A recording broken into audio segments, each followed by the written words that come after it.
Miarahaba tompoko lafinaritra tompoko vavy dia mbola ankafaliana hatrany indray moa no alohantsika ny fandarana mety toetry ny andro amin'ity takariva ity. Ao anatin'ny ity herinandro ity amin'ny ankapobeny aloha dia mijanona ho maina saika manerana ny nosy aratoka somary mahazovana kely ihany ho an'ny antsasasasany amin'iny motsiraka avaritra atsinanan'ny nosy iny ny tsokan'ny alizay. Hojerentsika amin'ny antsipiriany izay toetry ny andro izay hoandra fitsomaraina zao dia maina manerana nosy fa na izany ara dia vokatry ny fandalovan'ny ndahona tatsimon'nosy dia somary mandraondraona motsiraky ny ampany aty mety arana tandrifon-drahona torak'izany ihany koa manodidina ny nosy be iny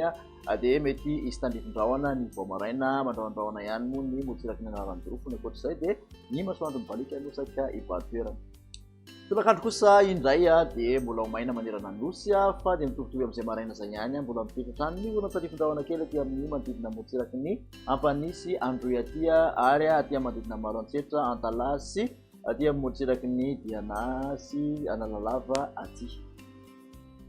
Makasika ny vinavina ho an'ny maripana kosa indray dia mijanona manodidina ny 7 ka hatramin'ny 9 degré celsius eo ny ambony indrindra ho an'izay rapitso izay motsiraka atsinanana 9 ka hatramin'ny 12 ny ambony indrindra raha toka 9 ka hatramin'ny 13 aty amin'ny motsiraka andrefa ny nosy ny mafana indrindra 13 degré celsius aty Maivatanana no ahitana an'izay mahatratra 13 kosa aty amin'ny manodidina ny Maintirano sy Besalampy aty.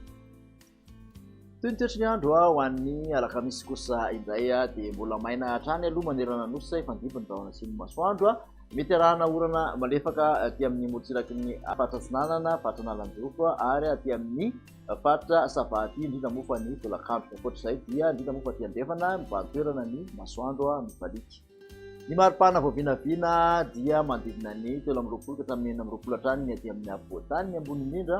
motsiraka atsinanana 19 ka hatramin'ny 20 degré celsius manodidina ny 20 ka hatramin'ny 30 aty amin'ny motsiraka andrefan'ny nosy aty ny mafana indrindra kosa dia 30 degré celsius aty afaratra andrefan'ny nosy no tena ahitana izay dia aty amin'ny Mahajanga, Maintirano torak'izany ihany koa aty amin'ny Antsohia ary Maivatanana.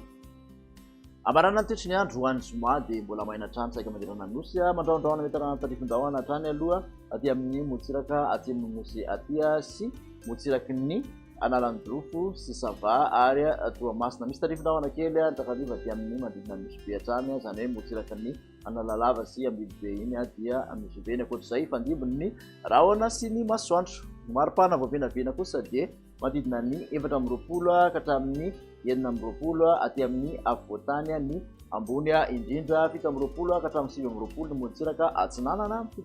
ka hatramin'ny 13 ny motsiraka andrefan'ny nosy mafana indrindra dia 13 degré celsius mbola Maivatanana sy Mahajanga aloha no ahitana izay. Makasika ny tany falitony rivotra kosa indray dia atonony aloha amin'ny ankapobeny izay tany falitony rivotra izay eto Antananarivo renivohitra izany hoe somary malotoloto ambony fetran'ny OMS avokoa ny rehetrarehetra voarairany mandrafitra ny toetrany androntsika kosa izany mijerena ato anatin'ny 3 andro manaraka dia vinavinaina ahitana fiakarana amin'ny ankapobeny tany falitohan'ny rivotra eto Antananarivo renivohitra. Mila mitandrina arak'izany ireo olona marefo amin'izay tany falitony rivotra izay. Makasitraka anao indray nanaraka an'izay hatramin'ny farany dia manasanao hatrany moa manaraka ny fandarana amin'ny manaraka indray ary veloma tompoko.